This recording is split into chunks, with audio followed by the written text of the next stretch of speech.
We are back now with 6 Sports Director Fred Heumann for a look at this week's of Human Interest. And what's piqued your interest this week? The football team's leaving for the bowl game this week, and what's piqued my interest all year long, Sherry, is the question that's asked all over town.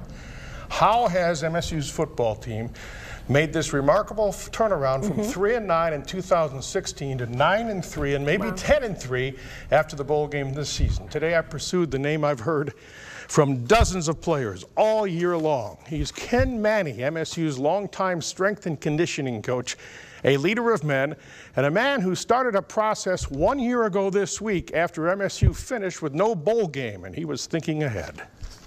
We had a little week where we all came in after the season ended and did a reaffirmation program. And I mean, everyone just bought in incredibly, and the turnaround has been a testament to all the hard work that everyone's done. The only thing I can tell you, Fred, is that we called it a process of reaffirmation. That's what all this started, man. I'm telling you, that might have been. I told somebody, I was telling my dad, I don't think I was gonna make it. I didn't think I was gonna make it through. It was rough, like everything that Coach Manny put us through, like 5:45 workouts, like every single day, you know. And it's snowing outside, and we running outside in the snow. Only partially in the snow. Okay, maybe the last part of it, just as a refresher course, so to speak. It turned you into a better player at the end. You know, you don't see it throughout the whole process because, you know, it's killing you. But at the end, make you a better player, and you can see how we play. Some standards, once again, had to be revisited, confirmed, reassessed, a new mindset going into 2017. Taught everybody how to tie their shoes, you know, exactly how to, from the ground up, you know, and that's basically what Coach Manny did. He started us all the way over like we was little kids, you know, from the beginning. Is the message that tough love works?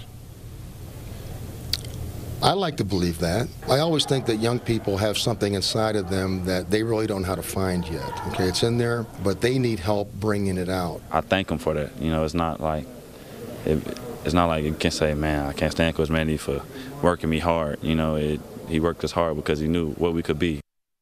Ken Manny came to MSU under Nick Saban. He survived a lot of coaches since.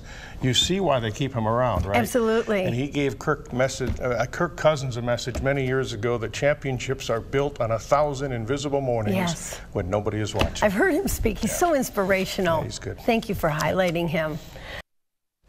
We're back now with 6 Sports Director Fred Heumann for a look at this week's of Human Interest. So what's got your interest going tonight? Well, Tom Izzo in this case, being the basketball coach at Michigan State, has afforded him many opportunities.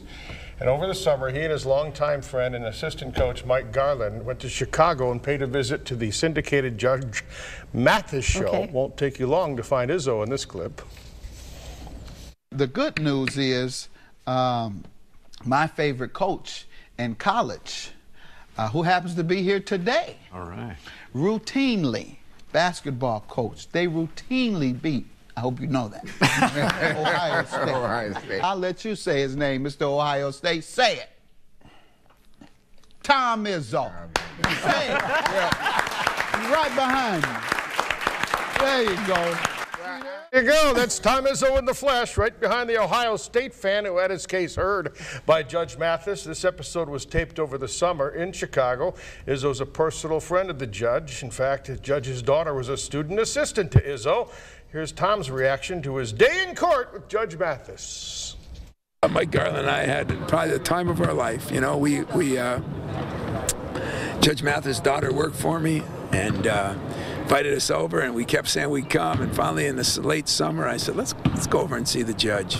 Called over there, went over there, spent almost the whole day with him. It was awesome. He had some great stories. We sat in the chamber with him, and then he put us on TV. He made some jokes. My daughter was a student assistant to him, and she finished the top of her class and is now a lawyer. And so you better send your children to Michigan State. How about that? Some people said, they called me and said, hey, you're in the courtroom, what's going on? I said, thank God, nothing. Enjoyment, entertainment. About 80 to 90% of his basketball players graduate, meaning it's the whole 4 years, even the pro ball players. Izzo liked that the judge pointed that out. He's proud of that and should be. Absolutely. Obviously had a blast. The episode airing all over the country. It is in syndication. So another feather in the headdress of the coach who's done it all. That's right. At least he's on this side of the bench. Yeah. That's a very good thing when you're in a courtroom. Bad news when you're in court as a coach. You better believe it. Thanks, Fred.